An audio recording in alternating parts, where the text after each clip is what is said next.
अपने पिता की मृत्यु के बाद शहर से लौटे गांव में अपने बुजुर्ग पिता के अंतिम संस्कार के बाद नहाने के बाद दोनों बेटे घर के बाहर आंगन में अपने रिश्तेदारों और पड़ोसियों के साथ बैठे हुए थे। रिश्तेदार कुछ लौट चुके थे और कुछ वहीं अब तक एकत्रित थे। इतने में बड़े बेटे की पत्नी आई और उसने अपने पति के कान में कुछ कहा। बड़े बेटे ने अपने छोटे भाई की तरफ देखकर अंदर आने का इशारा किया और खड़े होकर वहां बैठे लोगों से हाथ जोड़कर कहा, अभी 5 मिनट में आते हैं। फिर दोनों भाई अंदर चले गए।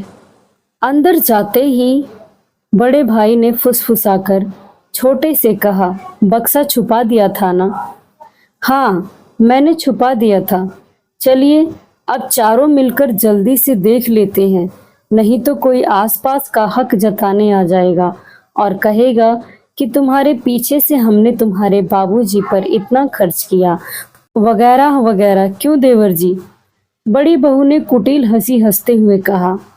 हाँ, सही कहा भाभी आपने, छोटे ने भी सहमति में गर्दन हिलाते हुए कहा। तब तक छोटी बहू तेजी से बाबूजी के कमरे में जाकर बक्सा निकाल लाई। मैं दरवाजा अंदर से बंद कर देती हूँ, बड़ी बहू ने तेजी दिखाते हुए बोला। दोनों भाई तुरंत तेजी से नीचे झुके और छोटी बहू द्वारा लाए गए बक्से को खोलने लगे। अरे पहले चाबी तो दो, ऐसे थोड़ी खुलेगा। मैंने आते ही ताला लगाकर चाबी छुपा ली थी। बड़ी बहू ने अपने पल्लू में एक छोर पर बंधी हुई चाबी निकाली और अपने पति को पकड़ा दी।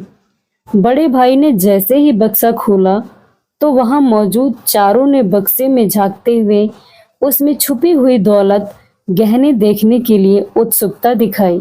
बक्से में बड़े और छोटे की पुरानी तस्वीरें, कुछ बर्तन, कुछ उन्हीं दोनों के छोटे छोटे कपड़े सहेज कर रखे हुए थे। चारों को विश्वास नहीं हो रहा था कि कोई ये सब भी भला सहेज कर रखता है। उन्हें उम्मीद थी बाबूजी यहाँ गांव में उनकी स्वर्गीय सासू माँ के गहने, रुपए इत्यादि संभाल कर रखे हुए हैं, लेकिन यहाँ तो चारों के चेहरे निराशा से भरे हुए थे कि तभी बड़े भाई ने कहा, मुझे तो पूरा विश्वास था कि बाबूजी ने कभी अपनी दवाओं तक के रुपए नहीं लिए, तो उन बचत के रुपए और माँ के गहने इसी बक्से में रखे होंगे, लेकिन इसमें तो। तभी छोटे भाई की नज़र बक्से के कोने में कपड़ों के बीच में एक कपड़े की थैली पर गई। उसने तुरंत आगे बढ़कर उस थैली को बाहर निकाला। ये देखकर सबकी नज़रों में अचानक चमक आ गई। सभी ने लालची नज़रों से उस थैली को टटोला। उसमें कुछ रुपए थे और साथ में एक कागज जिस पर कुछ लिखा हुआ था। छोटे भाई ने रुपए गिने तो लगभग 20,000 रुपए थे, बस, और कुछ नहीं। अरे कागज पढ़ो, जरूर किसी बैंक अकाउंट या लॉकर का होगा, बड़ी बहू ने कहा तो बड़े बेटे ने तुरंत छोटे के हाथ से उस कागज को छीनकर पढ़ा, जिस पर लिखा हुआ था, क्या ढूंढ रहे हो? संपत्ति? हाँ, यही है मेरी संपत्ति और तुम्हारी माँ की संपत्ति। तुम्हारी बचपन की वो यादें जिसमें तुम शामिल थे, वो पल, वो खुशबू, वो प्यार, वो अनमोल पल आज भी इन कपड़ों में, इन तस्वीरों में, इन छोटे छोटे बर्तनों में मौजूद है। यही है हमारी अनमोल दौलत। तुम तो हमें यहाँ अकेले छोड़कर चले गए अपने भविष्य के लिए, मगर हम यहाँ तुम्हारी यादों के सहारे ही रहते थे। तुम्हारी माँ तुम्हें देखने को तरस गई और शायद मैं भी। अब तक तुमसे कोई पैसा नहीं लिया, अपनी पेंशन से ही सारा घर चलाया, मगर तुम लोगों को हमेशा इस बक्से में अनमोल दौलत है जानबूझकर सुनाता रहा।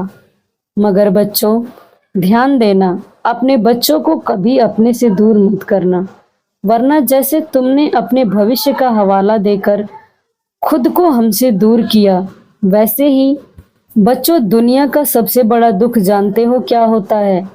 अपनों के होते हुए भी किसी अपनों का पास ना होना। जीवन में उस समय कोई दौलत गहने संपत्ति काम नहीं आते। बच्चों, मैं मरने के बाद भी तुम पर बोझ नहीं बनना चाहता, इसलिए ये पैसे मेरे अंतिम संस्कार का खर्च है।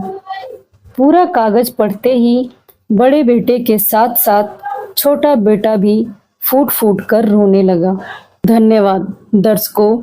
यदि आपको हमारी कहानी अच्छी लगी हो तो इस कहानी को लाइक करें और कमेंट करके ज़रूर बताएं कि आपको ये कहानी कैसी लगी। यदि आप हमारे चैनल पर पहली बार आए हैं तो हमारे चैनल को सब्सक्राइब करें। धन्यवाद।